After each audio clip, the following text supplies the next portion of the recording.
Dieu veut-il empêcher le mal? Mais ne le peut-il pas? Alors il n'est pas omnipotent. Dieu veut limiter le mal et a agi pour le faire, il est donc toujours omnipotent. Dieu veut limiter le mal et a agi pour le faire. Il est donc toujours omnipotent. Est-il capable? Mais ne veut-il pas? Alors il est malveillant. Dieu est capable, mais ne veut pas d'abolir notre libre arbitre. Il est donc toujours omnibienveillant. Est-il à la fois capable et disposé? Alors d'où vient le mal? Dieu a agi pour vaincre le mal. Le mal survient simplement lorsque nous ne faisons pas sa volonté. N'est-il ni capable ni disposé? Alors pourquoi l'appeler Dieu? Dieu ne veut pas empêcher notre libre arbitre.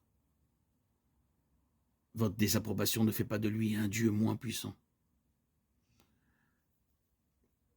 Si Dieu est tout puissant, il ne peut pas être tout bon. Et s'il est tout bon, alors il ne peut pas être tout puissant. Dieu peut être tout puissant et choisir de ne pas agir selon vos préférences. Quand vous dites tout bon, ce que vous voulez dire en réalité, c'est faire les choses à ma façon. Et quand vous dites tout puissant, ce que vous voulez dire en réalité, c'est capable de nous rendre à la fois libres et robotiques. Ce qui est du charabia. Un Dieu tout puissant et tout bon peut permettre le mal, afin d'obtenir le bien supérieur et éternel. Les êtres humains seront toujours aux prises avec le problème du mal.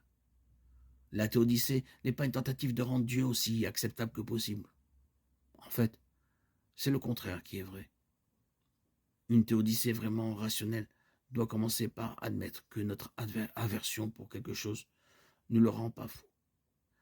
La question n'est pas de savoir si Dieu est compatible avec nos préférences personnelles. Le problème du mal est simplement le débat sur la question de savoir si Dieu est logiquement possible ou non.